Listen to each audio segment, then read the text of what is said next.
জানার দরকার নেই, আপনি অন্য বাড়ি যান, আমার এখানে আসবেন না। কিন্তু তাও মহারাজ যাওয়ার সময় সঙ্গে সঙ্গে হরে কৃষ্ণ বলে ওই মাতাজিকে। অনেক সময় দেখা হলে হরে কৃষ্ণ বলে।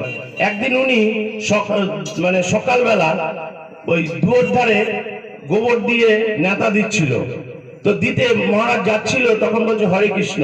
যেই বলেছে না, তখন উনি অতদিন বারণ করা সত্ত্বেও আবার সেই হরে কৃষ্ণ বলছে। তো একবার কৃষ্ণ নামে যত পাপ করে, পাপীর সাধ্য নয় তত পাপ করে। তো ওই হরে কৃষ্ণ বলতে তো উনি বলছে আপনাকে বলেছি না আমাকে বলবেন না, তাও কেন আপনি আমাকে বলেন? আর বলছি ওই গোবরের নেতাটা ছুঁড়ে সেই মহারাজের গায়ে মেরে দিয়েছে।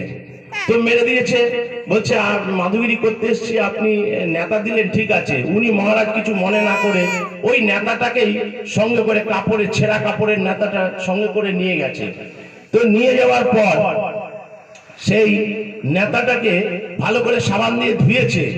ধোয়ার পরে সন্ধ্যেবেলা ওই নেতাটাকে দিয়ে পোলতে বানিয়েছে। পোলতে বানিয়ে তারপরে প্রদীপে তেল দিয়ে ভগবানের আরতি করছে। এবার জয় জয় গোরা চাঁদের আরতি শোভা, জাহ্নবী তটবনে জগমনলোভা, এরকম করে আরতি করছে। আর তখন ওই মাতাজি হুঁশ এসছে।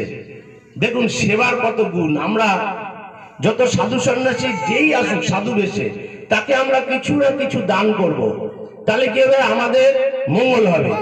তো তখন ওই যখন আরতি করছে, আর তখন ওনার অনুশোচনা এসছে। বললো ইয়ে মা, সকালবেলা মহারাজটা এলো, আমি তাকে গোবরের নেতা দিয়ে ছুঁড়ে মারলাম, এটা আমার ঠিক কাজ হয়নি। মহারাজ তো কিছু বলেনি, বলছে তো হরে কৃষ্ণ। তো একবার কৃষ্ণ নামে যত পাপ করে, পাপীর সাধ্য নয় তত পাপ করে। তো সে হরে কৃষ্ণ বললো, আমি তাকে এরকম ভাবে নেতাটা ছুঁড়ে মারলাম, এটা আমার খুব অপরাধ হয়েছে, আমার পাপ হয়েছে। দেখুন ওই